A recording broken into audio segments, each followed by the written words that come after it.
Ladies and gentlemen, welcome back to another episode of the Going Dark podcast. And this is episode 41. And guess what, Chop? We got another guest in the building. It's Mr. Marksman. We do. In the How are you building. doing, man? Yep, they flew me out to Vegas. We're out here gambling. Took a break. That's what I'm talking from about, the man. casinos. Yeah. We're here till Yep. COD Next, actually. We're hanging out for a month in Vegas. They're doing Vegas. It's so funny.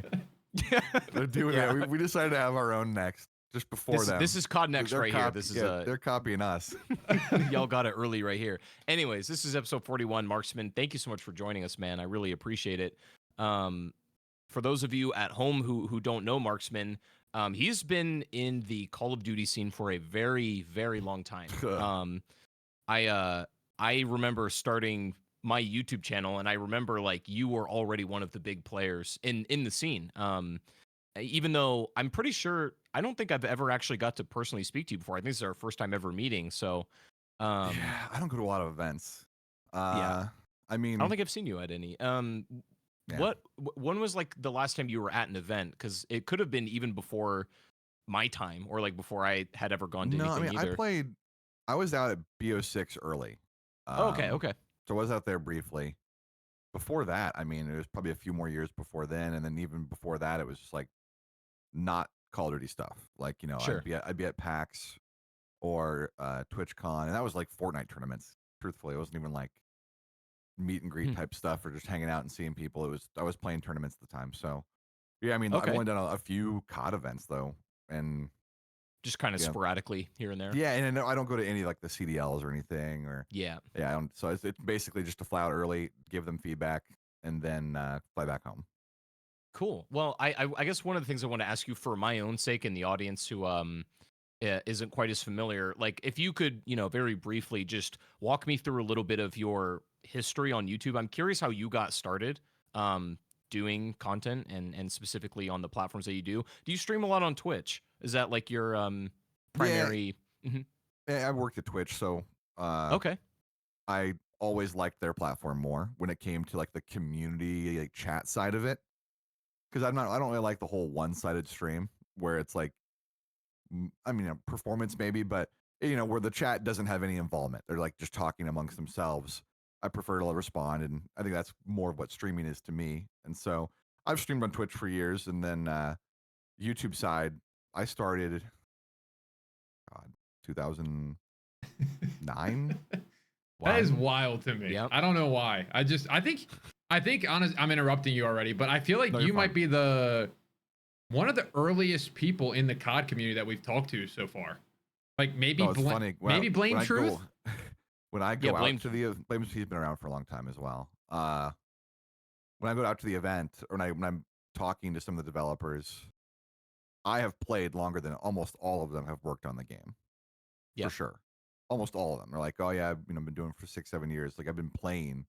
I mean, I uploaded a video every day on Call of Duty for 9 years, Sheesh. 8 years. So I daily uploaded for more than most of those people have worked on the game. Yeah. And then I've been doing YouTube and playing their game longer than most have worked on it. Some have been out there for a long time. Some of those guys, I mean, they're like lifers at Treyarch or Sledgehammer or whatever. I mean, they've been there 20 years. But a lot of them, new people, old people leave. They form their own studio or work on new games or have new goals. So Yeah. Can't No, blame I think it's kind of interesting in this podcast dynamic. We have like you are an OG Yeah. of the OG. Yeah. And I started around like 2014. That's horrible. I started a few years after you. Like I made my channel in like 2014, so I kind of missed like the early COD days because I was too young. Like literally, I started my channel when I was like 16. But before then, I would have had to start a channel when I was like 12. And then T-Dog, you came in around like 2020, if I remember correctly. Yeah, right? I was the TikTok crew, and then transformed to YouTube like 2023 probably. So I'm the young one here, I guess. Not age wise, but content wise for sure. So when it comes to your content, Marksman, like how do you feel like the content scene has evolved since like the early days of daily uploading COD videos? Like the landscape is so different It's now. changed. Like how have you managed to stay not relevant is the right word, but stay adapting because It's kind of the right word. I get yeah. it. I get it. I get what you're saying. It's not the incorrect word really, but yeah. I mean, YouTube's changed a lot, and you got to go with what it has. Unfortunately, where channels as old as mine now, they do not do well. Most of them do not do well. YouTube does not like to push videos because their algorithm, and nowadays it rewards once a week, once a month, couple times a month type of content that's very long form, 30, 40, 50, Yeah. an hour long, 2 hours long. And they're bigger videos, bigger projects, and they like to push that a lot. They value watch time now on YouTube a lot more than anything else. And starting off, it didn't exist, right? Starting off when I did YouTube, you could click banners, like you know, it coded your own banner and URL, and you could have links in your banner on your channel. And back then, I mean, all you saw were a subscriber count, a view count for the overall channel and on videos. You had the like and the dislikes on everything. You had the comment section, sure. Back then, YouTube had a community private message system, doesn't exist now. And on top of it, back then, there was no extra bells and whistles or bullshit. It wasn't like, oh, click the subscribe button, hit the bell, Yeah. subscribe to my OnlyFans, all of this bullshit. That's just like, it's it's so much excessive extra stuff now where, you know, I had thousands of videos and hundreds of thousands to maybe even a million subscribers before this bell existed. And so now Yeah. I have hundreds of thousands to a million subscribers that don't have a bell clicked because it didn't ever Didn't exist at their exist. point. Yeah. Yeah. And I have thousands of videos that don't adhere to their long form content ideology nowadays. Like your old catalog, you're saying, or the Yeah, content yeah. you're making. Sure. Yeah, when your overall channels like when your overall channel views, and T Dog might be able to relate to this from coming from TikTok and the short style. If you build your channel on a certain style of content and then they drastically change how YouTube operates, it will absolutely fuck you over. Yeah. Absolutely. If you grow your channel, if you have a million subscribers and all you've done is upload shorts, if you Yeah. upload a real video, you are not getting a single fucking You're view. getting You will wait- 2,000 views tops. Yeah. Very little. And that drives me crazy. And it happened as well with streaming on YouTube. Yeah. They still try to tell you, oh, you should stream. If you stream on YouTube and you post your VOD, it is going to annihilate your real videos you upload in terms of views and click-through rate. And it will completely kill it. Yeah. And so any other style that YouTube, and they like to tell you it doesn't. They're lying. Either they're lying or they don't know. They're completely wrong. If you stream on YouTube, never post your VOD. Never have it published to subscribers. Have it just go as unlisted. It was a stream. It's there now. If you upload shorts, do not have them send to subscribers. Don't it just have to Really? upload a short, and hopefully that YouTube will push it through their algorithm a little bit because they love to push shorts. But if you build your channel on a certain style of content, it will kill all the other styles in your channel. It just does. Yeah. I wanted to ask you a little bit about that, about the streaming thing in particular, because like one of the methods in which my channel initially got some traction back in like 2017 was streaming, when YouTube gaming still existed, for example. And the thing at the time, like shortly after the big boom of YouTube gaming and when that died, then we started seeing people being like, oh, the algorithm screws your channel if you stream, because then like when the VOD gets published, your click-through rate sucks, and then, you know, it kind of has the snowballing effect into the rest of your thing. YouTube claims that they've sorted that out now, and they even categorize live streams differently now, but you're contesting, saying that like it still is not good for your channel at all. Still bad. Mhm, 100%. All of my friends with, 5, 10 million subs, they all will not publish streams on YouTube. It's still bad. So it's just stream and then unlist it, is what you're saying. I unlist every one of my streams because I've never heard of that, but I'm just nervous of that, what you kind of said. I just don't. I like streaming on YouTube, but when it's done, it's done. Let it go to a playlist called live streams and just let it live there. And if you want to go find it, find it. But I don't like to mess with the actual YouTube videos. Yeah, and that's the better way to do it still. I mean, YouTube, most people, I talked to my YouTube rep, I'm not kidding, like 3 weeks ago, and they have no clue what's going on. I mean, Dude. no clue. That sounds about right. I mean, so maybe if you get high enough up, they might have more ideas.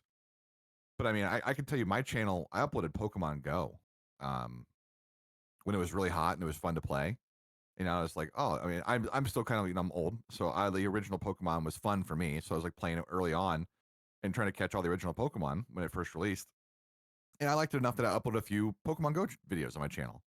And I had a couple with over a million views. And, you know, I was kind of showing some of the strongest Pokemon that you can catch and how you get them and whatever it might be. And I put, you know, in Pokemon, CP is combat power or combat points, whatever. And so it's like how to get, you know, the highest CP Pokemon. And YouTube's automated system thought that meant child porn and deleted my channel. Holy No, crap. no notification, Jesus. no email. Didn't obviously check the video because it had a million views. Deleted my channel, every video I had instantly.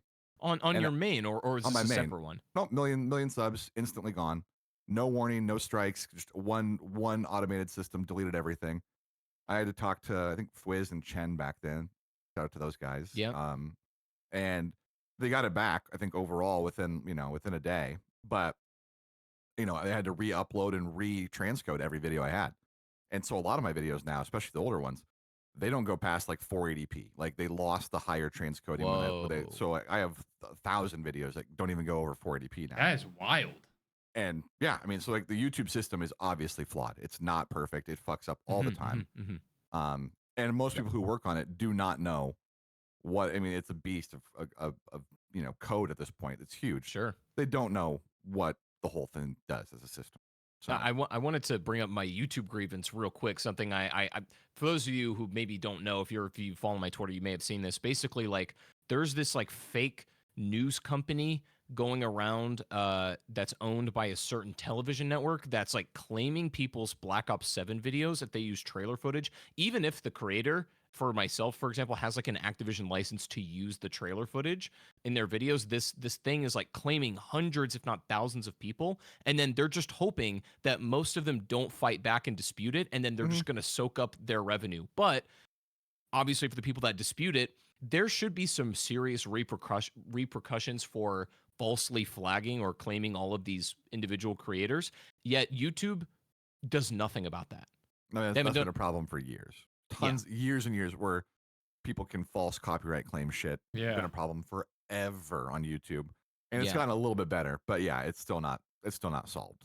Yeah, it's not great. I gotta tell the story. I mean, Chop, you know this one, but have you ever been copyrighted by there's like a rapper, I guess, and he claims the Black Ops 1 main menu theme? Have you ever had that happen to you? I don't think so. 'Cause Okay. I actually have all of the Call of Duty menu themes that I use as background audio in some videos here and there. Yeah. So I'm sure I've used it, but I don't think I've had anyone claim it.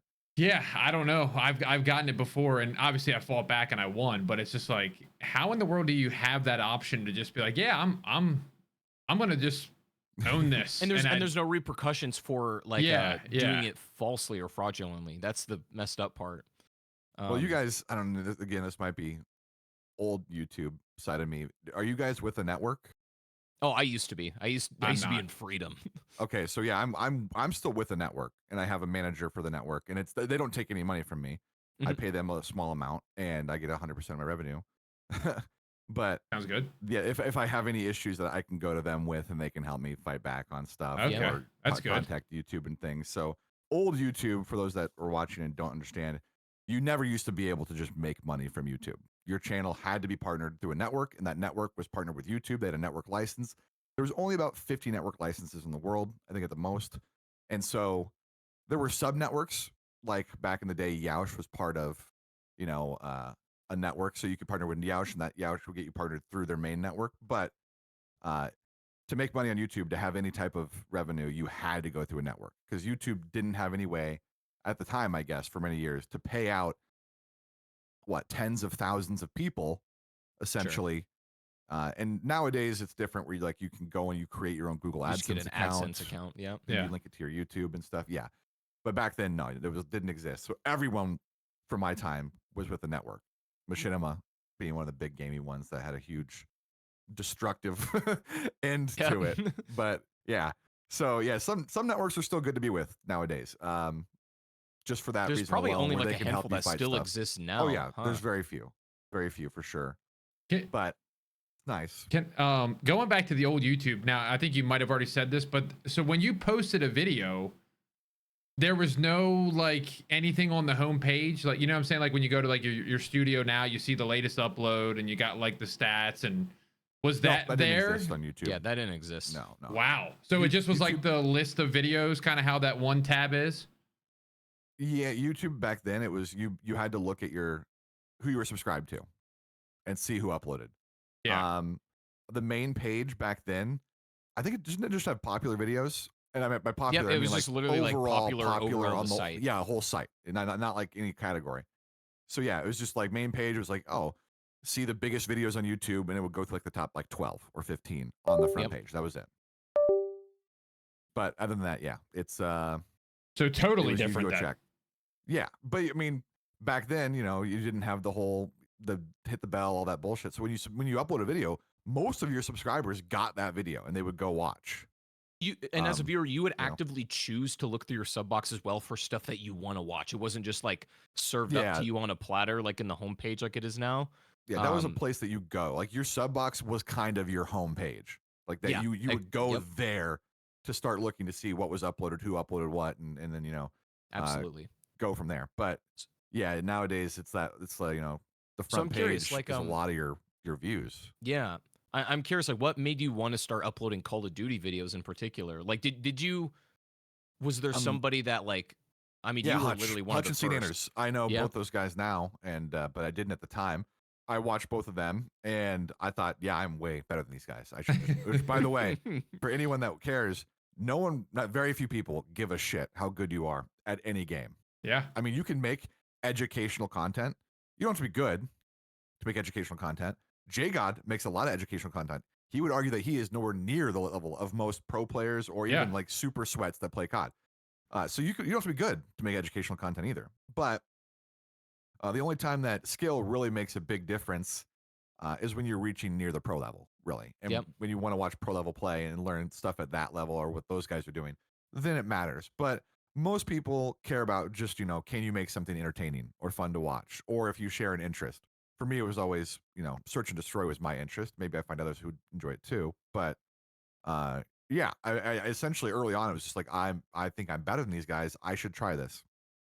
And like I said, you learn that no one fucking cares if you're good or not. Do you think it's always been that way, or do you think it's more how it is now? Because I don't know. I felt, I mean, I'm sure you know, like people like Wings of Redemption and stuff back in the day would like be really just uptight about like he has to get like the perfect gameplay for videos. Oh, he you know? hates me. Hates me. Hates me. Yeah, That's there funny. was a funny time on Twitch where like he was streaming, I was streaming, and I made my title like a little arrow next to like pointing to his stream.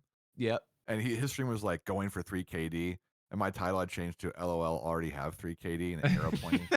That's and so funny. he was like, anyone that's from Marksman stream, ban him. I hope his parents die in an automobile wreck. It was like fucking. It was Shout so out funny. Liquid Richard. Yeah, I mean, it was. I don't care now. It was a long time ago. Maybe he doesn't care now. It was just funny at the time, but Yeah. yeah. I mean, gameplay wise, it's weird because people have kind of an expectation, and that's different with commentary back then. Commentary does carry the videos. Nowadays, you don't really see commentary videos. It doesn't really, not much. And that has also changed from old YouTube to now, where it graduated from, you know, commentary style voiceover work after the fact, where you have interesting active gameplay behind you. Yeah. Which usually means good gameplay because, you know, you don't want to just sit in a corner waiting for nothing. And it graduated to more either nowadays it's very storytelling. Like I mentioned, it's long form, couple week or week long content that you create into a story, or just live content. You know, whether it's live reactions to something or you just playing in the moment and having your live reaction to what you're doing and what goes on in the game. But yeah, the live stuff didn't. I mean, there was very little live stuff back then. It was almost all commentary. Yeah. Yeah. So I mean, that is true. We were talking about zombies the other day, and like we were talking about the old Black Ops 1 Easter egg hunts. Like people would be hunting stuff like Moon and stuff during the, but like there would be maybe one live stream that you could find of people hunting. Like, but now, you know, Syndicate. Literally he was Syndicate. the big zombie streamer. Because when I worked at Twitch, so I mean, he was the first guy on Twitch, I think, to get 1 million followers. Actually, the biggest streamer on Twitch at one point.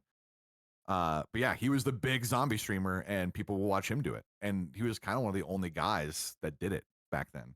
Isn't it crazy that Call of Duty had that pool at one time?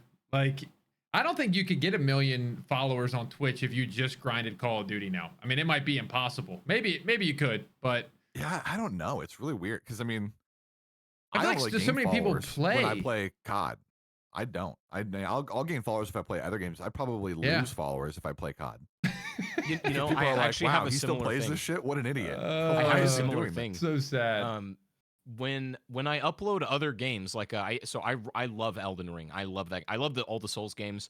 And so when I make content about those on my channel, if there is a video that gets the same amount of views that a Call of Duty video does of a similar type, let's say they each get like 100K, the video that I did on like Elden Ring will get probably double or triple the amount of subs that the Call of Duty video will. And that could be because like I've been a COD YouTuber for a long time and maybe I've like saturated the audience a little bit. I don't know. It's possible for sure. I gain a significant amount more when I do other games.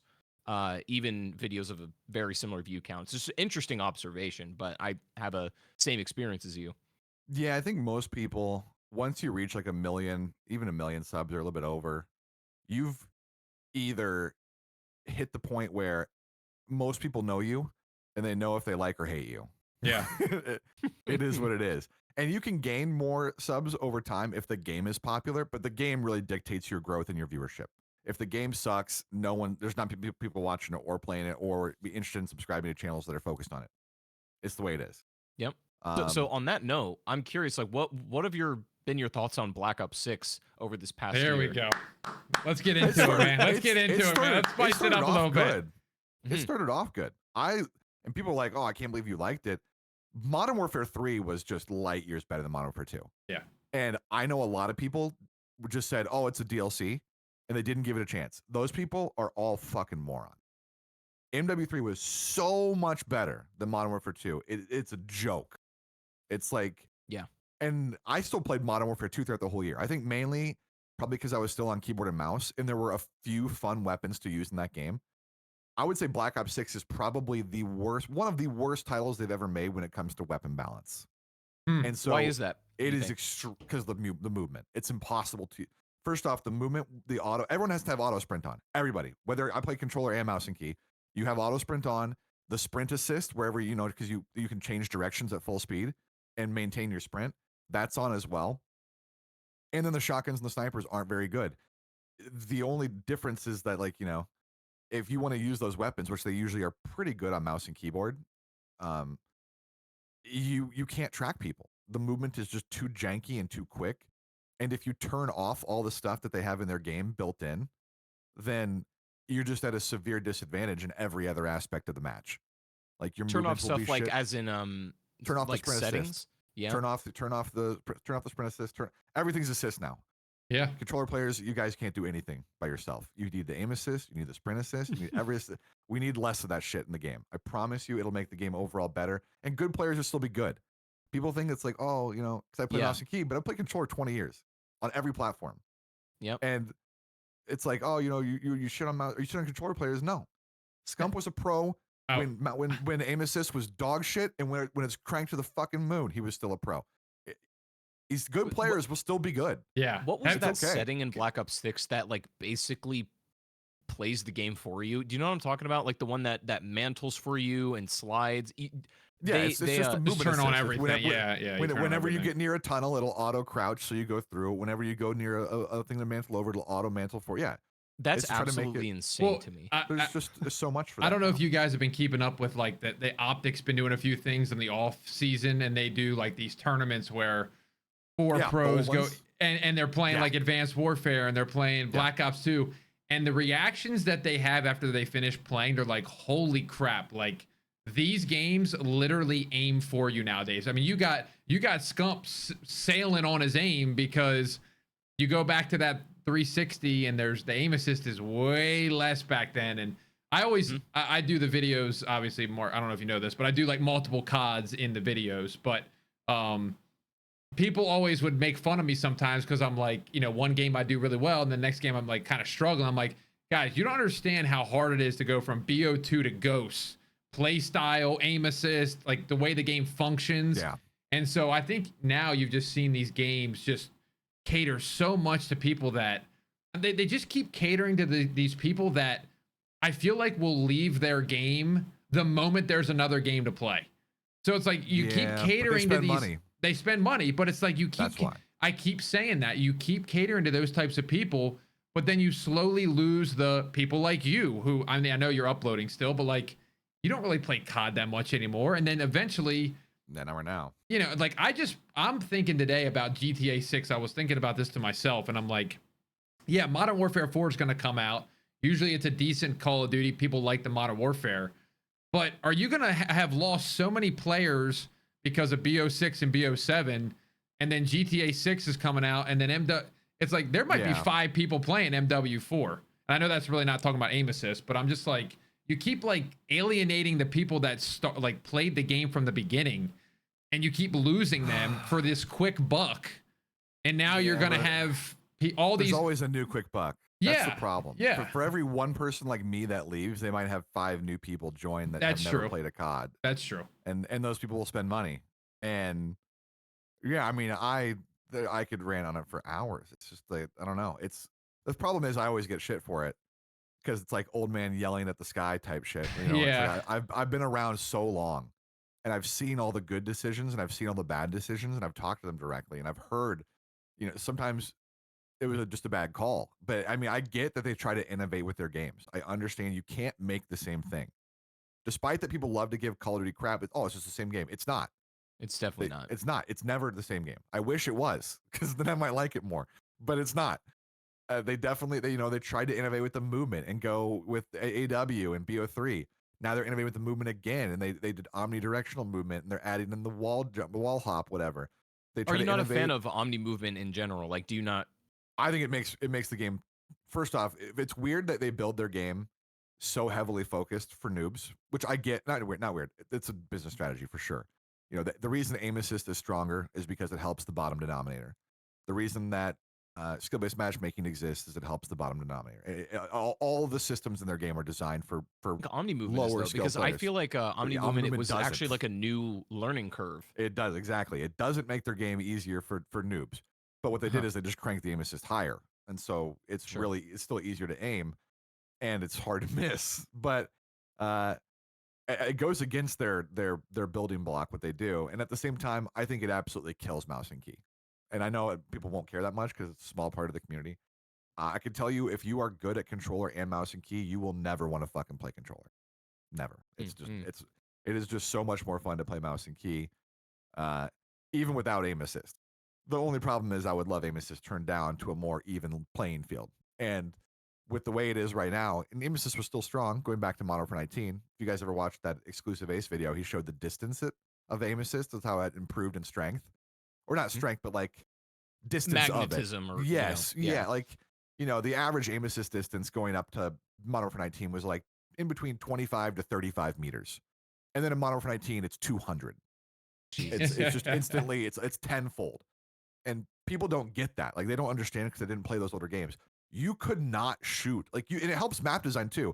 If you were to go play a map like Estate, back, like they brought it back in Modern Warfare 3, and it was in Modern Warfare 2 originally. If you go play Modern Warfare 2 Estate, there was no way on earth someone is shooting you cross map on that map with anything but a sniper rifle. You could cross in the field, you could cross in certain areas, and you don't have to worry about getting laser beamed. Did you see do that? Did you see the clip of Dashy when it actually went viral on Twitter? He went back and looked at Infinite Warfare highlights from like the competitive tournaments. Yes. And the people were like shooting circles from, like you said, it wasn't very far. Yeah. I went and watched Shotzi in new optic versus old optic on BO2, and I reacted to it in a react video because, again, those guys, some of those guys are still old enough they would have played those games, or some of those games that are older with not as much aim assist. But for a lot of people who haven't, they've only played the last 5 years, or they got into COD again because of COVID and Modern Warfare 19, and they've been with it since MW19. They do not understand what it was like back then. They just don't get it. Okay, and so they don't play it. So they look at what I say or people say, like, you're stupid, you're clueless, you don't. It's like, dude, I'm telling you, go try, go for it. I wanna pick your brain on this point because I had this thought when you were talking about that because this all like started in Modern Warfare 2019. Do you think that what they've done? I mean, obviously there is a large degree of it catering to casuals for sure, but do you think a large degree is it like a technical decision because they switched from hit scans to projectiles? That like surely Mm, that might have something to do with it because I think it like, was Warzone. do you think so?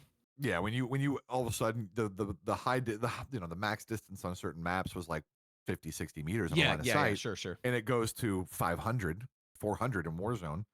You are going to drastically, and the problem was I don't think they can change their game between the modes. I actually know they fucking Yeah. can't. Do So do you think we should go back to hit scans at this point? I would I love think it that. basically is hit scan. Most stuff is. I really in multiplayer, at least when multiplayer, it is very rare that you will ever have to lead a shot on anything. True. So What was yeah, the one maybe. that added? Was it BO4 that had like the BO4 is the one that added projectiles first. yes. And then The I played Vanguard? Fortnite during that. I didn't play BO4 at all. Not BO4 really. had projectiles. That literally, dude, that was the whole thing with Blackout was like or a lot of the reasons that zombies had stability issues like God, is Blackout that could have succeeded. Oh, don't get me the started, new man. switch to projectiles did so many weird things to the game. And like I get it because you need it for a BR, but then retrofitting that to like your core arena multiplayer experience, I wonder. I mean, you are kind of right. It basically is hit scan, but they have all these attachments in the game now in Gunsmith where it's like increases bullet velocity, and it's Right. like sure, but it's pretty much the same regardless, and people do it for recoil control, but not because it's actually more hit scan. But I don't know. I wondered if the whole like aim assist thing had anything to do with them swapping to projectiles because if you had like the old aim assist from Call of Duty back in the day with projectile weapons, that would make hitting shots really difficult, but That sounds like maybe that's Fortnite. what it needed. That sounds like Fortnite. Yeah. Yeah, it would make it a little bit harder. But I mean, Rainbow Six is projectile, no aim assist at all, and it still works. Sure. So Yeah, I don't know. I just had a thought. I was like, I wonder if that had anything to do with them swapping to like a projectile based bullet system instead of hit scans.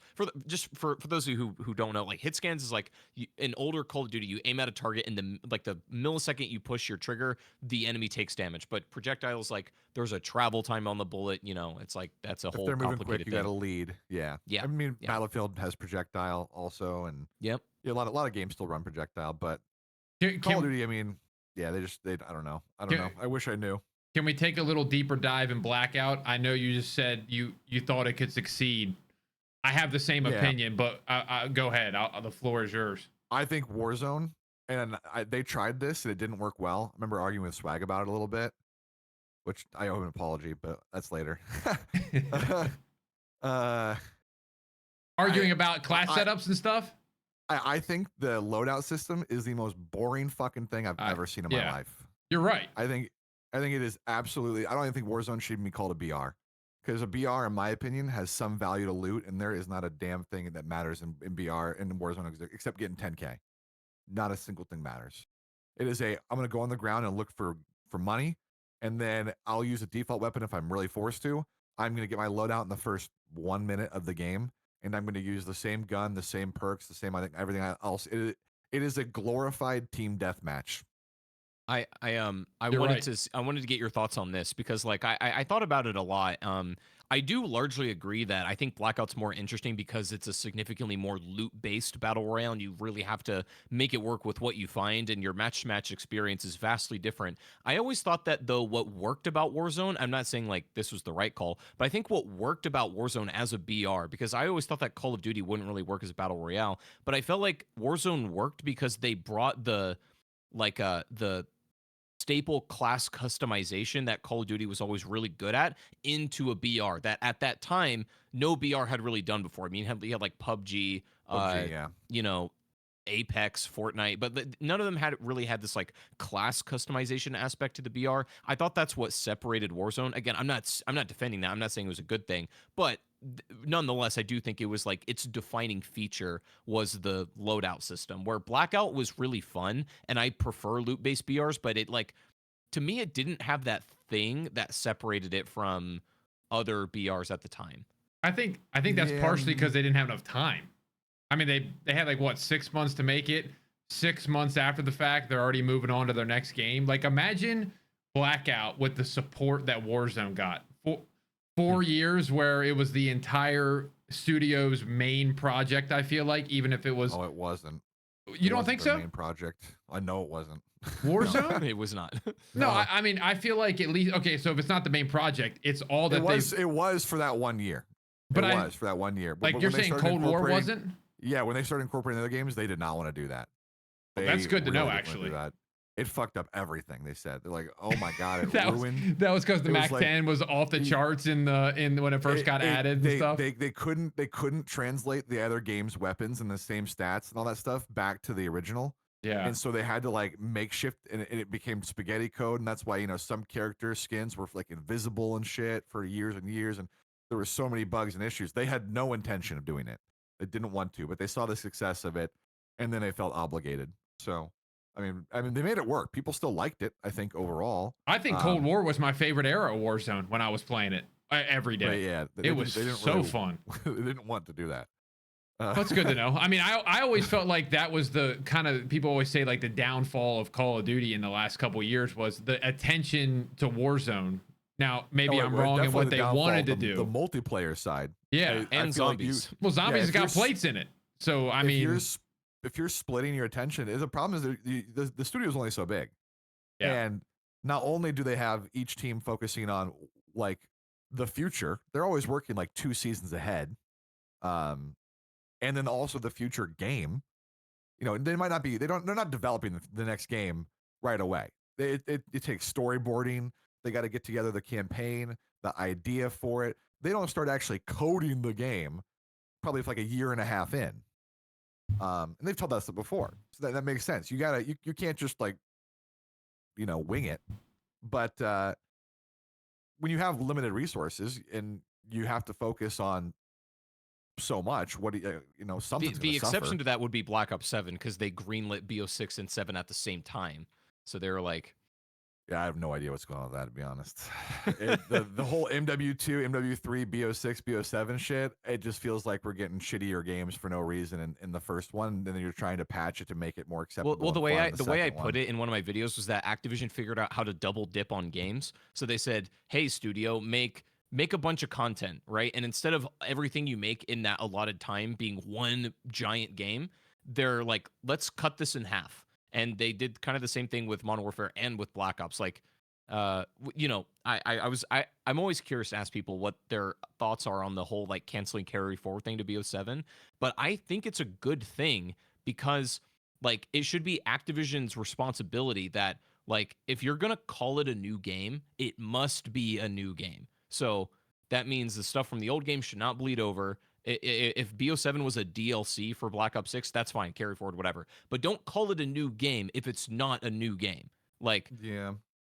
that's my whole thing on it. I mean, God, I wish I could talk to the devs more, to be honest. And I wish they could give us more information, and not just me, but like the public in general. Sure. The transparency is, I get why they don't. A lot of times it's just a no-win situation. Whether they say, we'll do it or we don't, they're going to get shit for it.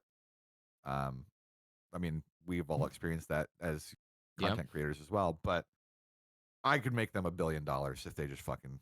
But doesn't it seem like, I think we've talked about this on a previous podcast. It felt like when Battlefield came out this time, I feel like they got so many more community managers and people talking and giving feedback and allowing feedback. And I feel like that's partially why it's thriving too. I know it's a better game than they've kind of ever made recently, but even some person that we could at least tweet at and feel like, okay, maybe they're not answering back to my tweet, but maybe they're collecting this feedback. I think we talked about what was it? MW19 was the last time there was a community manager, and she ended up deleting her Twitter and disappearing off the internet and quitting the franchise. It's like, okay, that's not good, but can we Even in get somebody? Even in BO6, I talked to Lawrence Benton and God, Matt, is his name Scrons? Matt Scrons? Scrons. Yeah. I talked to them a good amount. I DM'd them pretty consistently, and I was trying to give them, as much feedback as I could. And I honestly probably got to the point where I was just annoying.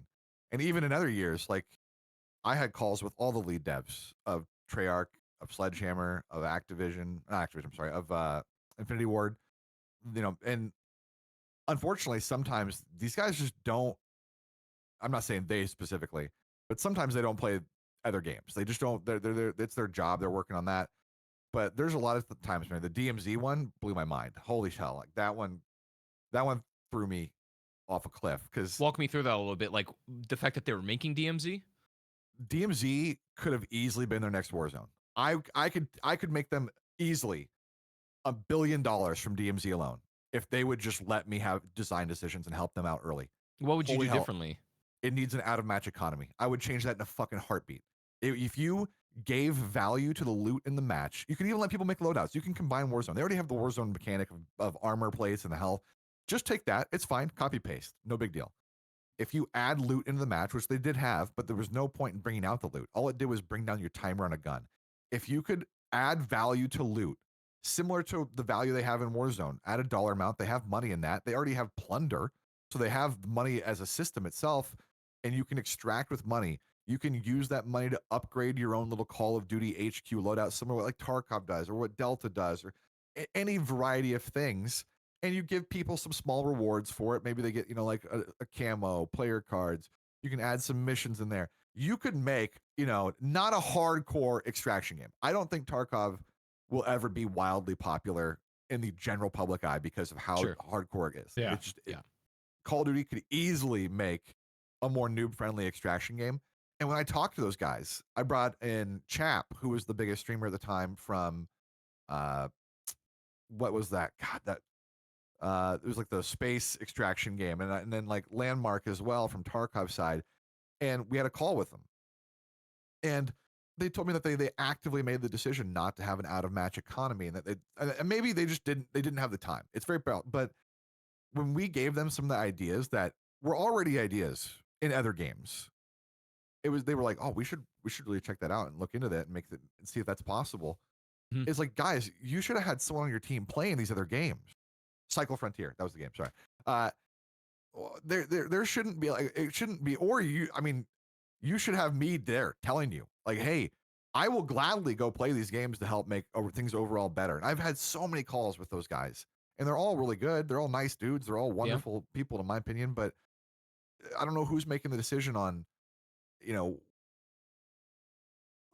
who they listen to all the time, or internally why they make some choices. But my God, it's not an extraction game if there's no point in having there's no value to the extraction side of it. So DMZ do you think could have been huge? It could have been the next Warzone. do you think they like flopped. so many developers have been trying to, I mean, like people were literally saying, guys, this is the next big thing, this extraction shoot. I mean, we saw what happened to Marathon, like I have been wondering Marathon's this cool whole as too. time. It's like I've been wondering this whole time if the extraction shooter genre actually has the appeal that developers think it does That's or what I was want gonna it to say. have, because I'm not convinced it does. Like there is a market No, for you're it, right. absolutely.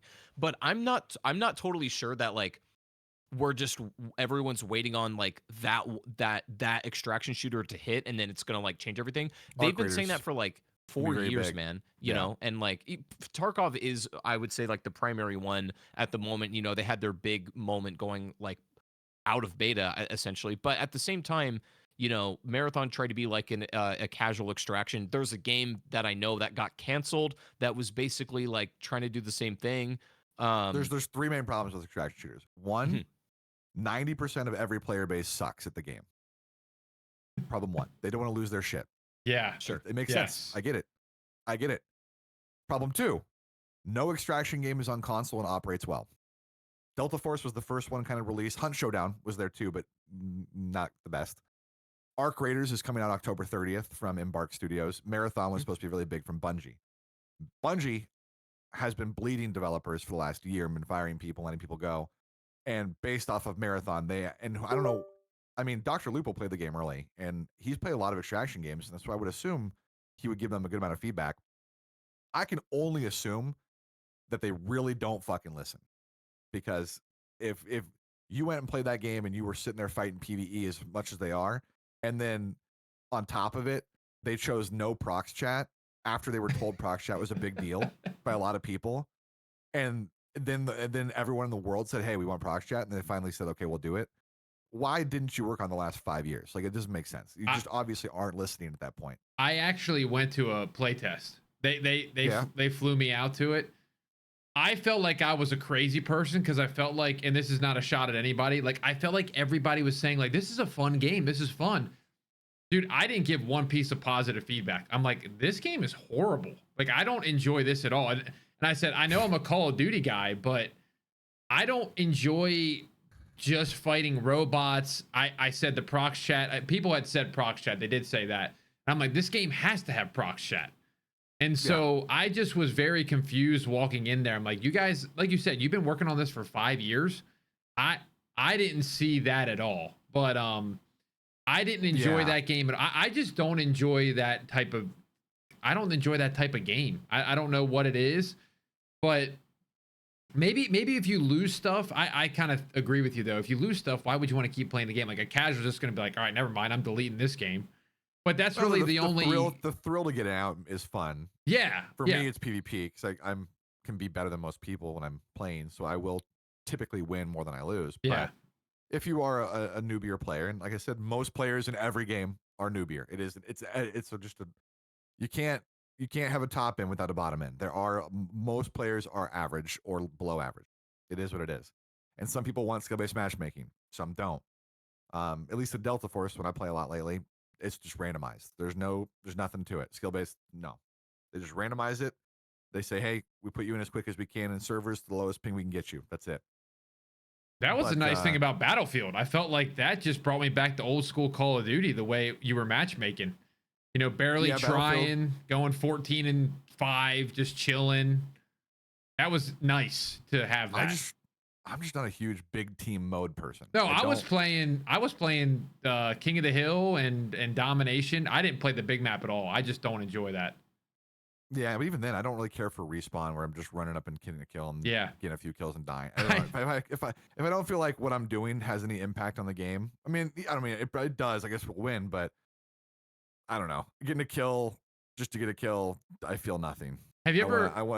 I need like a one life mode to really feel like my kills matter or my deaths matter, and I want to like play to do well. Have you ever suggested search and destroy to the Battlefield community? Because I did it in a video. They have it. They have it. But isn't it like different though? It's a little different. It's a little different. They have it. Okay. I think the Battlefield guys, a lot of Battlefield players are delusional. First off, so well, I got roasted for asking for a search and destroy mode, and I'm not talking about the one that they have. I'm talking about smaller map, plant one bomb. They will. The Battlefield players love to think that Battlefield's a great game, despite the fact that it's never sold 1/5 of Call of Duty. I think Battlefield needs more Call of Duty stuff. I'm not saying they need everything. They don't. Add a fucking kill cam. That should be a standard in every shooting game. Yeah. I don't know why that it's like, oh, you just want COD or Battlefield more like COD. Yeah. They'll be successful if they did that. They don't need the whole thing. You don't need crazy skins. You don't need crazy camos. You don't need crazy guns, whatever. But if you gave Battlefield some Call of Duty features, like talking shit to the team between rounds, I would have a blast. Yeah. Do you think that would hurt like the identity of what Battlefield is though? Because I remember like people made a similar argument with Halo. What's their identity? Battlefield 2042 fucking sucked. No one played it. I'll give you that. Your game identity was bad. is we blow at making games. And now they're bringing back Firestorm 2. I had a friend link me. I'm not kidding. He linked me Firestorm 2. He's like, dude, Battlefield's making a BR. And I was like, what's funny is this is their second time doing it. The first one sucked so much you didn't even know it existed. Yeah, Firestorm was mid. I tried playing it the other day and there was nobody in there. I was trying to do a little revival. Not one person playing it. Do you think the Battlefield hardasses would be mad if like they integrate too much Call of Duty stuff where like what we're talking about is you push away the like hardcore community of, we're the hardcore COD guys, but they're doing stuff that like pushes us away. But if Battlefield was integrating Call of Duty stuff, it'd push the hardcore Battlefield asses away. It's like maybe, but I don't think they just do that. I'm not asking for crazy stuff. I think having a kill cam is a standard in shooting games. That's fine. People want to know how they died or where they died like from. X Defiant was like, yo, we got kill cams. I don't think they even got it in, I'm be honest. I wish X Defiant did. Ubisoft struggled with that. There's a lot of problems in that game. But I mean, Battlefield, what they did well this time at least is they had the Battlefield Labs thing, which let people and give feedback and them gather feedback kind of mid-development and so they're not like releasing a game to people that is just total shit. And they've been working with Battlefield Labs thing for like the last year now.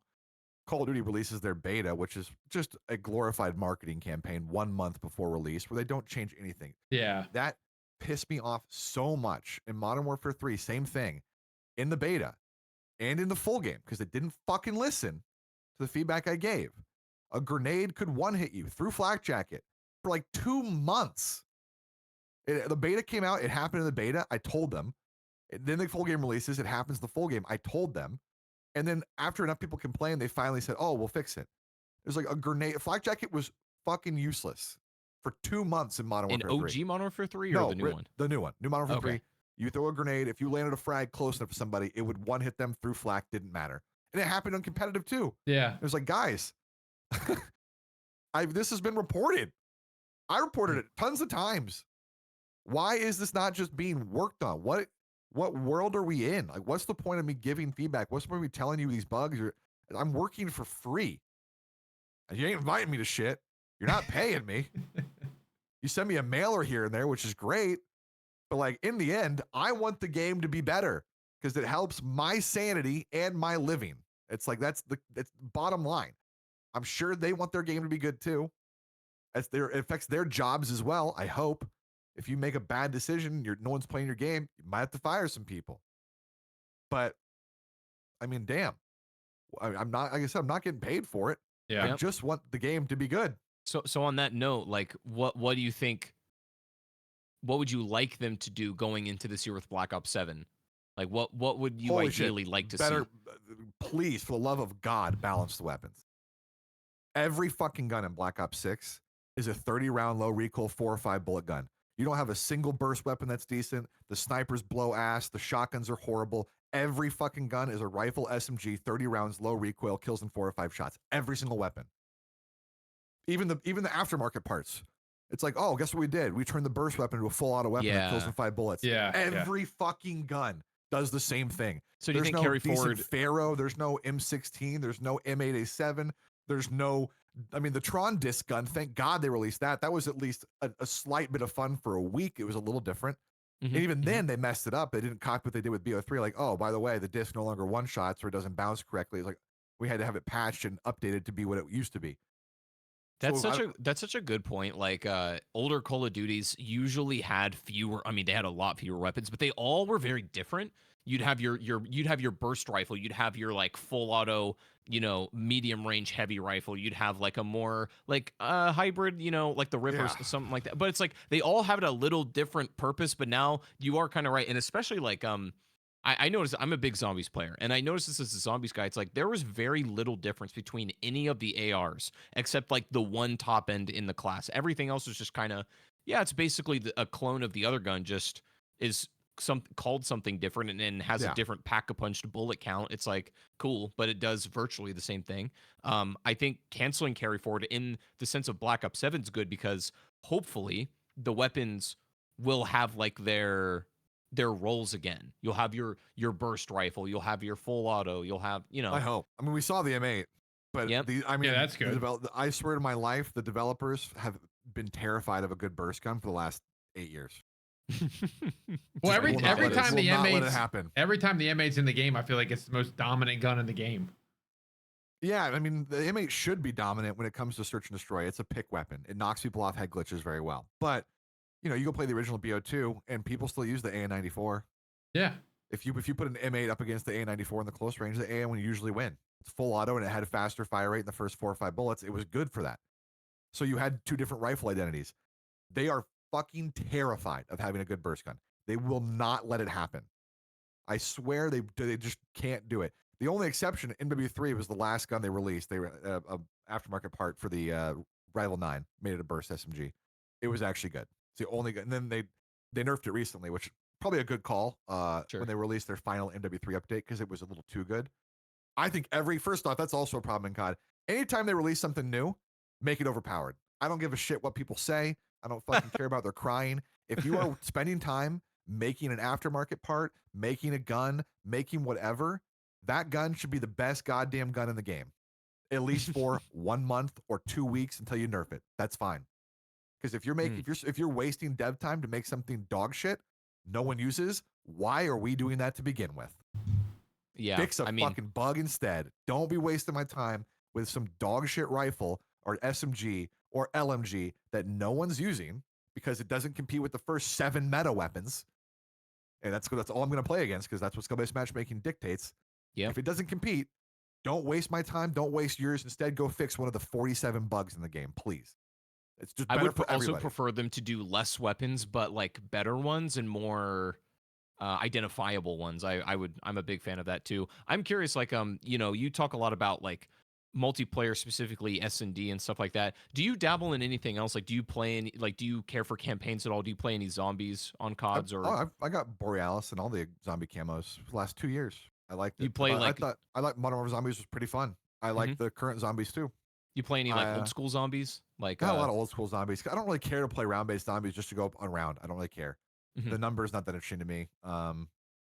Zombies is kind of fun, but for the most part, I just kind of like the camo grind on it. And unfortunately, as well, every game that has zombies is just infinitely better XP than playing multiplayer. For some reason, they just can't figure out how the fuck to make that balanced either. And we do you told them think that. Jay that God and I had a call. Sorry, I'm gonna keep going for 1 no, second go because ahead. this was annoying. We had a call after Vanguard, and I said with the lead devs again, me and Jay God, and we said, hey, Vanguard sucked ass leveling guns.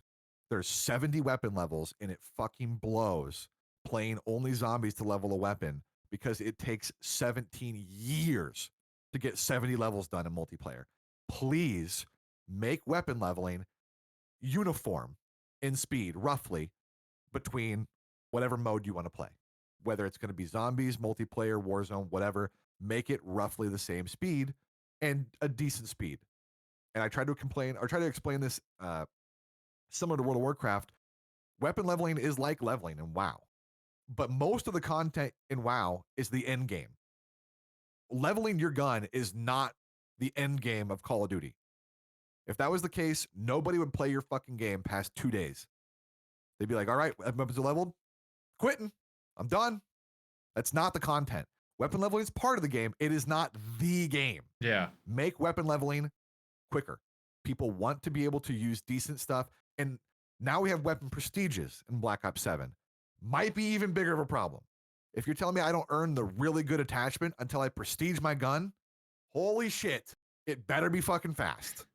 I'm not going to sit there for 70 levels in Vanguard again, prestige it, and then level it another 70 levels to make it use. I'm not doing it.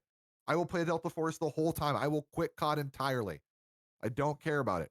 It's not going to be that fun to do that. Yeah. I really am scared about the weapon prestige thing.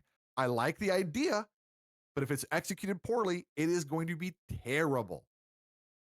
I was gonna ask you if you thought that there was I mean you had to play Vanguard zombies of all games to level up guns. God bless. Holy crap. Anyways, I was wondering if you thought that the reason why zombie player counts have been inflated the past couple of years is that people don't even like it's people some that don't actually like zombies but are there purely for the sake of either grinding camos or unlocking attachments. Like Yeah. they were telling us like Liberty Falls is the most successful zombies map ever, and I'm like, That's all yeah, I I play. don't doubt that. It's like I don't doubt that, but here's my thing, right? As a zombies player, I'm like, y'all, the devs are probably looking at those numbers like, yo, Liberty Falls was massively successful, right? We got to make more maps like Liberty Falls. I'm like, no, the reason why that count is so inflated is because it was just a camo grinding map, which Yeah. in a bubble is not a bad thing, but they shouldn't take that fact and be like, oh, we need to design more maps like Liberty Falls now. We need to make every map Liberty Falls. It's like, no, that map serves its function as a camo grind or whatever. But for people who like want a real deep zombies experience, it's like Liberty Falls is not the formula to follow. So I think the data can kind of skew their like design philosophies. Well, that's another thing. I don't know how they analyze data all the time. I really don't. Sure. Because I brought up the same thing where in a bubble when you look at things, it's like they look at weapons and they tune weapons. They've said this in person at their studio. How they balance weapons is they look to see they have a threshold of where they expect a certain weapon to perform. And if that weapon performs on average within that spectrum, that area, it's okay. If it's underperforming from their expectation, they give it a bump. If it's overperforming, they knock it down. But overall, they have an area where they want that weapon to land. And I responded with, how are you looking at that data? Because if you look at a certain weapon from the overall matchmaking pool and it lands in that bubble, but then you look at my matchmaking pool and it is super far outside that bubble, it's just being brought down by the overall average, that weapon is not fucking balanced in my mind. Not even close.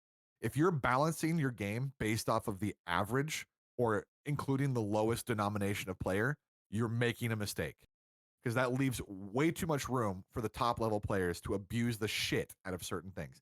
And I'm okay with certain things being overpowered. Nothing will ever be perfectly balanced. I get that totally. I also think that, and this is a problem with Warzone too right now, I think, because people are complaining about it, at least I see on Twitter, they need to change the meta in their game relatively consistently. I do not want to die to a jackal in the fucking beta and month 11 of BO6. Get that the fuck out, please. I don't give a shit about the competitive players crying about the game.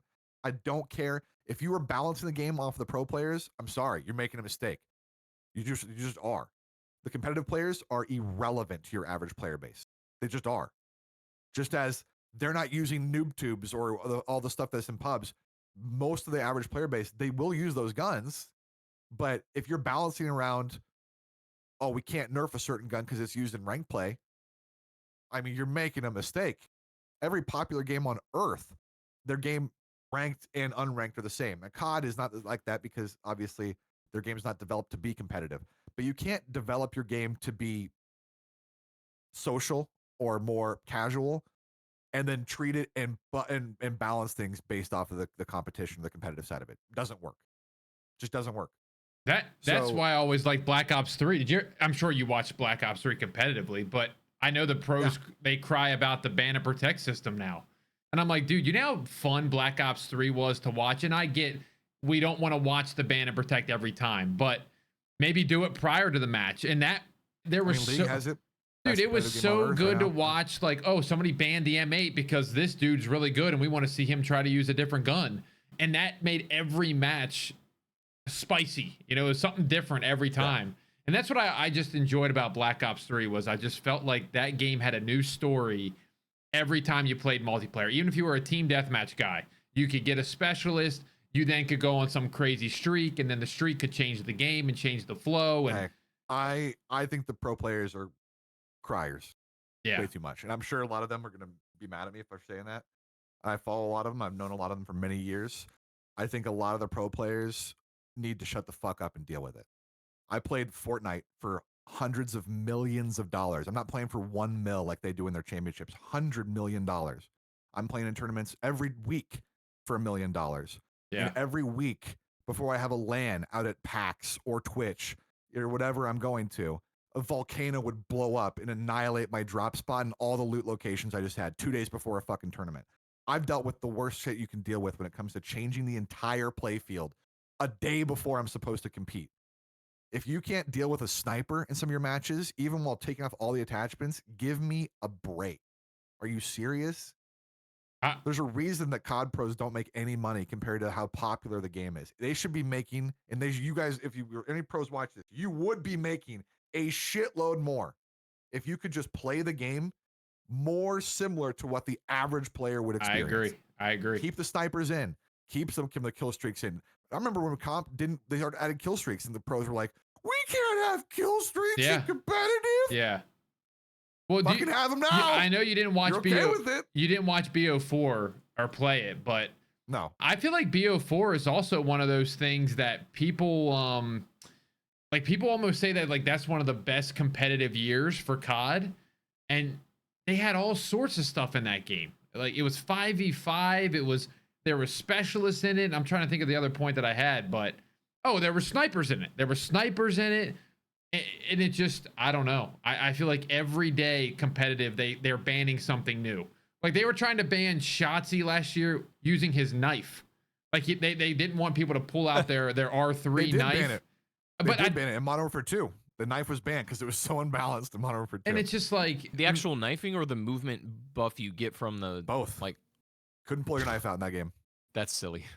it's just they got to figure out a way to, like you said, I totally agree. You got to make it a little bit more like pubs, and I get pubs.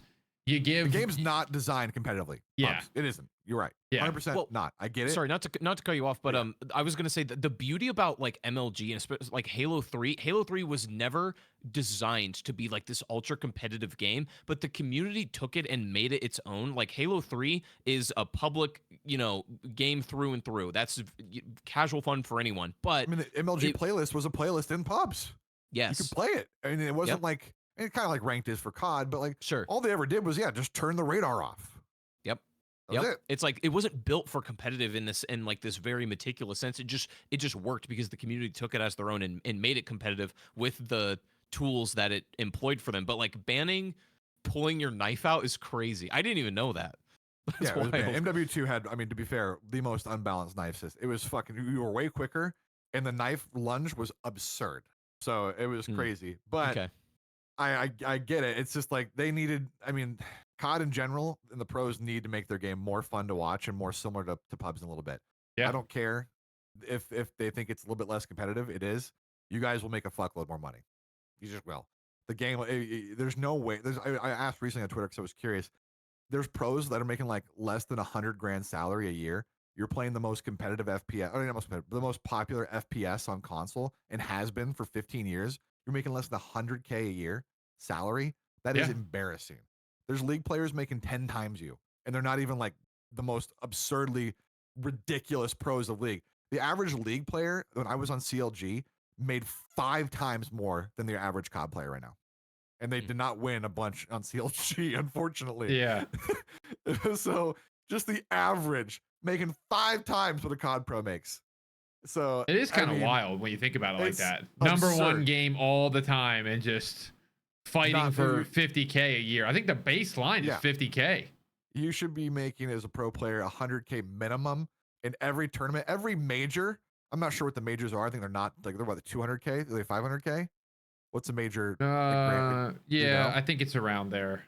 I Every can look major it should be a up. mil, bare minimum. Every major I should be a think mil. that's And the just finals should be champs, 5 right? mil. Champs is the only one that's I a think mill. Champs is a mill. That's ridiculous. I'm not joking. I played Fortnite competitively for a year, 2 years, and I mean, I think total I made like 80 grand, and I think it was like 6 tournaments.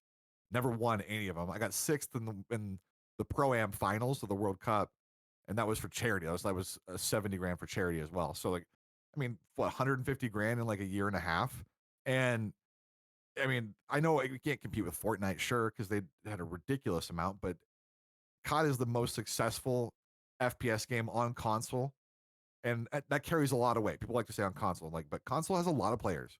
Yep. A lot. You guys as pros should be making a shitload more than you are right now. You are holding yourselves back by making your game boring as fuck to watch. I Just agree the with GA that. system and the rank system. I mean, even the ban system itself is kind of dictated by the pro players, not even just the GA system. They say, hey, we don't want to have this. They ban it already, and then they GA things on top of it. You're killing yourself. You are hurting yourself. 365,000 for each major except for champs, 2 million, and then esports is 1 million or almost 2 million, 1.8. That's pretty low overall. That should be way higher. Well, even even Modern Warfare 2 was 500K per tournament. Well, back in Modern Warfare 2, I think they still had that pipe dream of charging every team 25 million. Yeah, you're right. Because Cold War was for a franchise 500K, fee. Vanguard was 500K. Then they realized that they can't get a franchise fee of 25 million because they actively make their game fucking horrible competitively. And yeah, it is what it is. COD can't change your game. For the pros that are like, the game's not competitive, it never will be.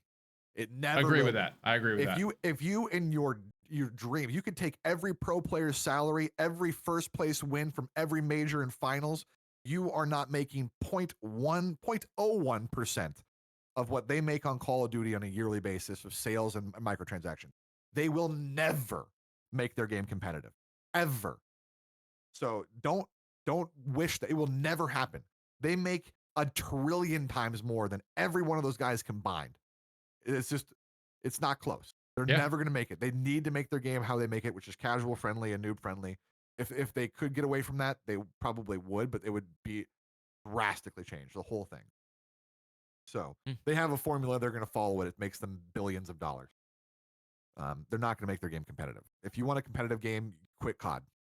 You go play something else because that's your only hope. So You ain't what do you wrong. play other than COD these days? Delta Force a lot lately as an Yeah. extraction game. Besides that, I mean, really nothing else because I mainly have just been streaming that a lot and working on my second channel and making fun stuff with that. And then, I mean, they wanted to. It's owned by Tencent, which they Yep. own everything. So big Sure. surprise. They have their tournament as well coming up in China next month. They wanted me to go out to that. An extraction game also isn't very competitive, to be honest. Yeah. Very RNG. Very RNG. But I would say it's more competitive than COD. At least the gun skill matters a lot more, and then your teamwork and that you can play with. So there's a little bit of there's some effort in there. Fighting is kind of iffy. Kind of ends up in the battle royale scene where you're not really rewarded for fighting. At least you kind of are now in Warzone. They have the point system in their game. Not really like that. It's kind of you have to score this thing they call the mantle brick. So your only goal is to make money for during the buy rounds, and then you spend as much money that you can respectively, because you might die and lose all your stuff during that round. So you want to make sure you have a backup plan. So it's a little bit of econ. It's hard to make an extraction game competitive. Yeah, and they want to do it. I don't know why exactly, but they're throwing like 100 grand into it, and they're flying all the teams out that qualified to China as well. Sure. So I mean, but the game itself has done really well for players. It also has a battlefield kind of side. It's got a 32v32 Yeah, conquest I've played mode, that. attack and defend mode, and that's okay. Again, I'm not a huge fan of that style in vehicle warfare. I'm not. That's one of the reasons I started playing Search. They had vehicles and respawn back in World at War. Hated that shit. Hated the tanks. So I was like, oh, I'll go play Search. There's no tanks there. I'm not a big vehicle guy, but yeah, so cool. that game's been the big one for me lately. I think I reacted to one of your videos a while back, and it was the most hated maps. I cannot remember which one I argued with you on. I got to go back and watch that video. Shoot, I should remember that.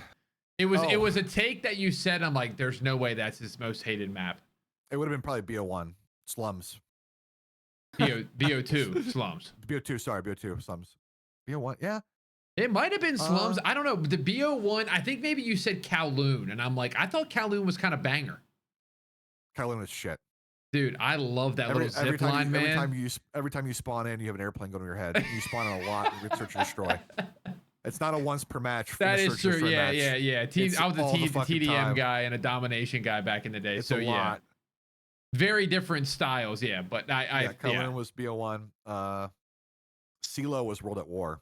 Had to be. I think. Yes. Well, but you know what I did like about CeeLo when they did it with Search, it cut off freaking half the map, and it was actually a good map.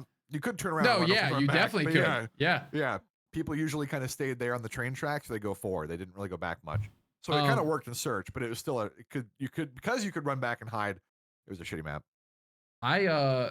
You want to do a quick hitters, Chop, and then go for it. I was thinking we'll just ask you a couple COD questions, and then we can wrap up if you're good with that. Perfect. Favorite Call of Duty of all time?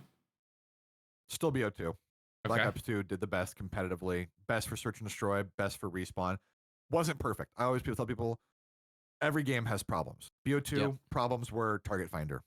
Easy one. C4s. Yeah. If you played with C4s, C4 BO2, sandwich. It's one of the main reasons they stopped airbursting C4s. You could fucking annihilate teams with C4s. You could throw it, blow it up instantly in someone's face. They could not counter it in any way. It was absurd. So they've nerfed it. You can't airburst C4s at all nowadays. But yeah, every game has its flaws, but BO2 is still, in my opinion, the best. Okay. We'll just bounce right over to the worst COD of all time. I'm excited for this one because I don't know what your worst. Infinite Warfare. Wow. Okay. Okay. So I assume you're primarily looking at it from a multiplayer perspective. Did you? Yep. And I have to ask, did you play like the campaign or the zombies at all on that game? No, I mean I played the zombies maybe a little bit. I don't think Sure. judging COD on campaign is just stupid because I think even if it has a good campaign, no one really cares. It's like 10 hours of gameplay versus 10 days of gameplay. Yeah. So Campaign can be good, but even with a good campaign, no one's buying COD, in my opinion, just to play the campaign, or very, very, very few people. Maybe that used to be more true back in the day. Maybe not so much now, but I feel like back in the day that was like the thing. You know, like people were anticipating after COD 4, people wanted to know like What they happened wanted with to- the what story? Captain Price was doing. You know, it's like that was a big thing. Is like the story, and even with Black Ops a little bit. But I mean, in more modern days, like I would probably tend to agree that the campaign is not as much of a selling point anymore. But fair enough. Yeah, Infinite Warfare also came after BO3, I think, right? Yep.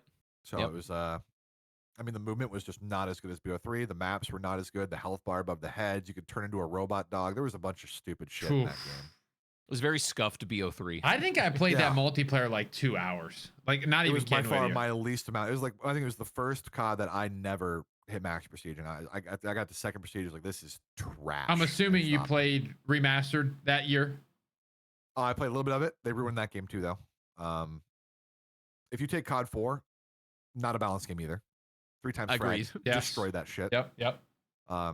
Also, obviously, over the years, people realized that stopping power and Juggernaut were not very good for the game's life or health. I was But you talking took about this COD 4, literally yesterday, or like on the and last then podcast. instead of fixing any of the fucking things that you could have fixed, any of them, there's a list. You added more DLC supply drop guns into the game to like change the game. You can suck my dick. Valid. If you're gonna change COD 4 and all you're gonna do is try to microtransaction me into the ground and get money out of me, you can blow me. I'm quitting. Yeah. All right, favorite zombies map of all time. I don't even know the name of it.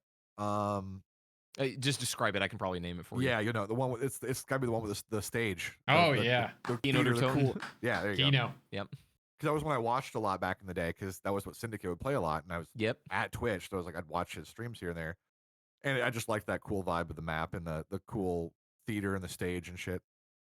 So Kino would win. Good answer. Great map. We could go best multiplayer map, obviously. Um, That's kind of tough. There's a lot of them, but Especially for different lot. modes too. you can hit a couple if you want. If like there's just a couple in a row that you like. that's something that I always try to do too. People, when I would talk to the devs, I would try to give them feedback, not only from my experience, but I'm not like out there saying wild shit that only applies to me. So like when you say good map, I'm not only going to think about my own enjoyment of it, but I would have to say Raid sits up there. Raid is I mean, it's been remastered like 6 times now. Yeah, been they know remastered it's 5, good. 4 times. They know it's good. Yeah. Here's what I don't understand about the map design nowadays. How do we even have a COD map design that sucks? If I plugged in, like, let's say 15 of the best voted community maps into like some AI algorithm, Yeah. I would have to think that ChatGPT could put out maps better than what we're getting in multiplayer games. I would have to think. They all have the same type of shit. Yeah. Maybe a little bit of levels to them. Like Raid does it perfectly right. You have offense and defense that are roughly equal distance from both bomb sites when search and destroy. So you can contest both sides if you're playing aggressive enough to get map control, which is what matters in any objective game, map control. You can fight for any side of the map. You can fight for poolside. Poolside has high to low. They have head glitches against head glitches. One side has a little bit of an advantage, but middle is a total dogfight. And then the other side has that slight advantage as well on the opposite end of pool, where if you go to like the circle statue, the offense has a little bit of an advantage on that side versus defense. Or no, yeah. So it's a map that does 3 lanes perfectly. It has multi levels to it because you can go up in the building that looks over statue side. Also, the little spiral driveway that goes down, which is the lower side of the map.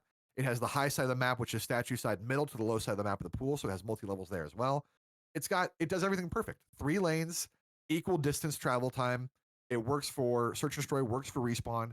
And it's like, how can we not look at a map like that and fucking replicate it? I don't understand. Even maps like that are totally mirrored.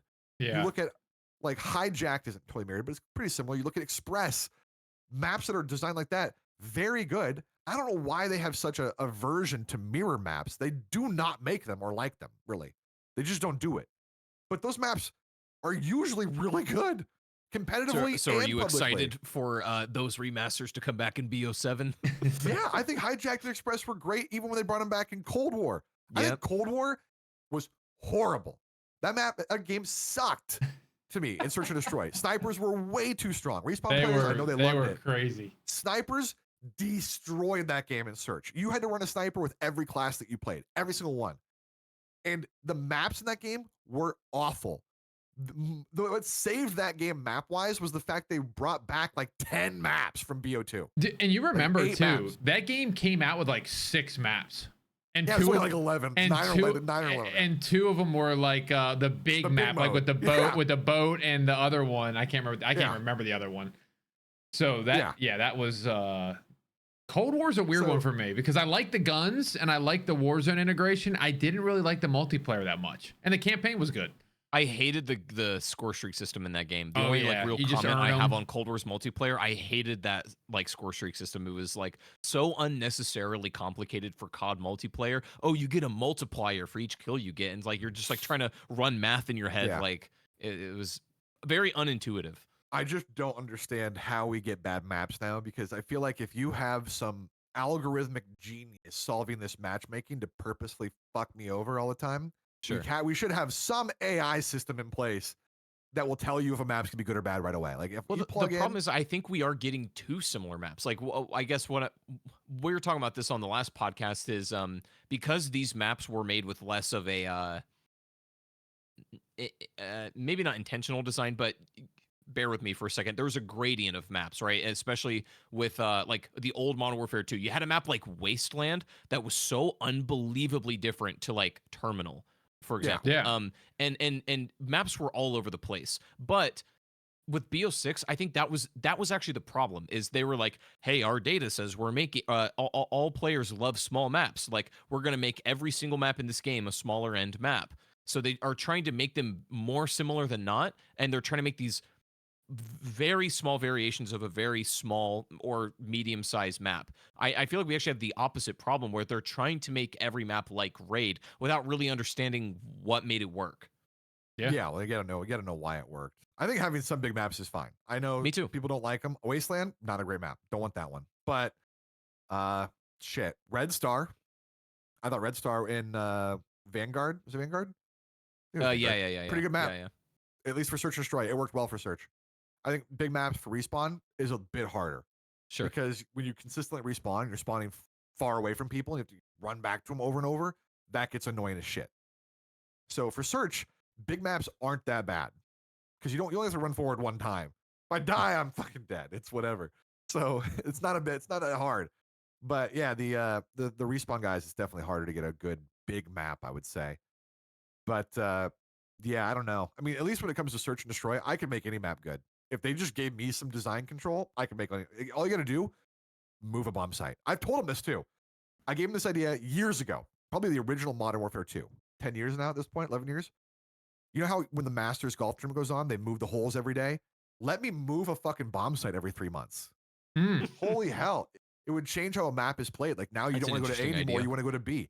If you have a few different spots that you can put a bomb to or move them around and you move them every 3 months or whatever, it can easily change how a map is played.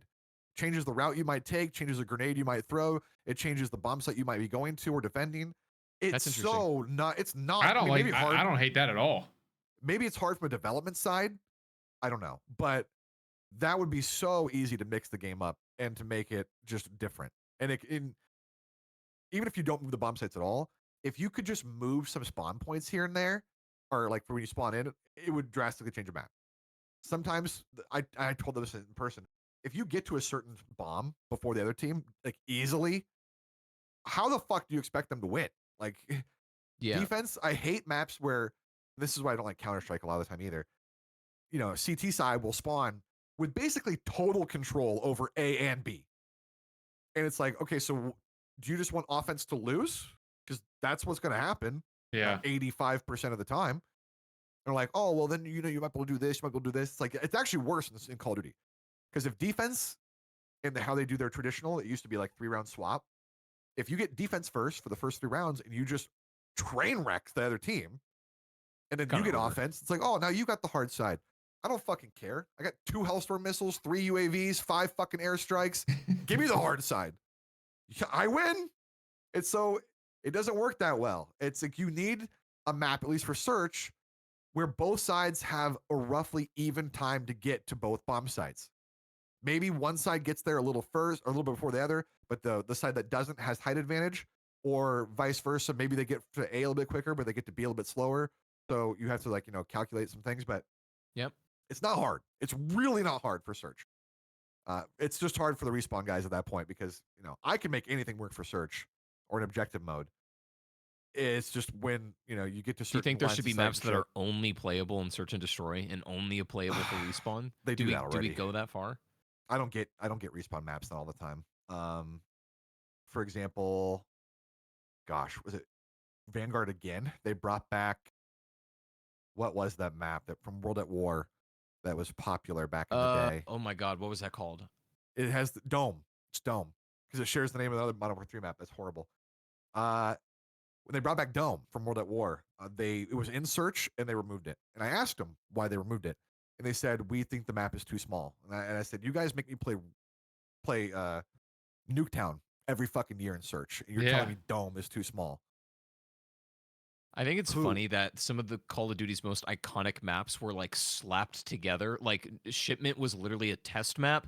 Nuketown was made. The original Nuketown on BO1 was made in like 6 hours, and just to be fair, Shipment is still a bad map. There's no one out there saying Shipment's a good map. That's just a Dude, people love that. Whoa, thing. buddy! I was gonna say, wait for the comments to come defend Shipment. No. That's a camo grinding doom scroll map. Yeah. That is what happens when you are doom scrolling too much. That's Shipment. That's why they like the map. It has its purpose, but no one is like, this is a feat of marvel here. This is like a seventh wonder of the world. They designed this so well. Sure. No, it's a shit show, and that's what people want when they play it. They want the shit show. That's fine. It serves its purpose. Yeah. I think for sure. That's funny. Some of their just most slapped together maps are like the most iconic, but that's fair.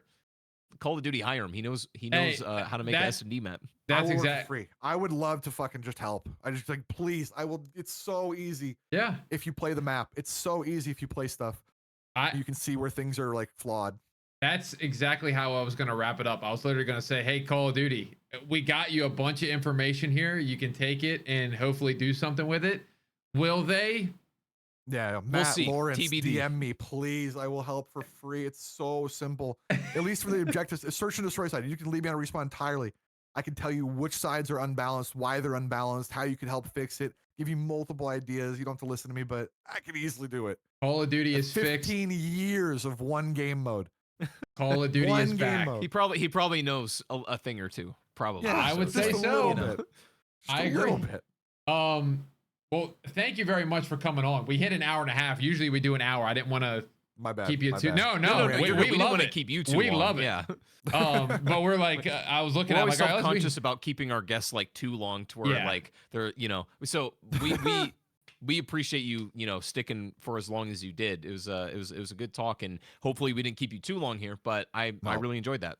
No, thank you for having me on. I appreciate it. Like I said, sorry, I've done this so long that I could rant about things forever. I love it. Well, that's what this is for. I was gonna say too, when Black Ops 7 comes out and we play it for a little bit, we'd love to have you back on, give us your unfiltered thoughts, and let us know if you're quitting for Delta Force or if you're. I really hope I hope the maps are better. First off, I know a lot of people didn't like BO6 maps, but I also really hope they add the weapon diversity back in. Yeah. I'm also curious in what you guys are gonna think, but we'll see. The rumor's been that no other studio likes the Omni movement shit. Yeah, MW4 is apparently getting rid of absolutely everything the last 2 years has created. And I don't know if Sledgehammer's even developing anymore. Are they? The rumor now is that it's just going between Treyarch and Infinity Ward. No, and I thought a Sledgehammer project got greenlit for 2027, I think. I've heard that too. I think that's what I've heard. That's still a ways away. I mean, maybe. I thought the rumor now was. It could change. MW2, MW3, BO6, BO7, MW4, Black Ops 8.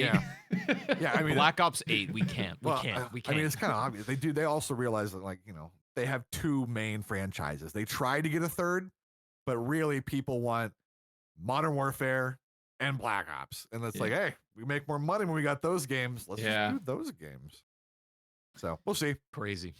Well, thank you so much, man. Yes. Episode 41. we'll obviously link all his stuff. You probably are subscribed to him by this time, but if not, it'll Or be hit in the me and description. Don't subscribe. And turn your notifications on if you're subscribing for my man. Notifications are big important. If you Make are sure to go do that. subscribed, He go turn the enlightened us. noties on, man. Yeah. Yeah, that's it. If you guys are enjoying the videos, the podcast, please write a review, do the whole thing for us, and that concludes episode 41. See you in the next one. Bye bye. Peace.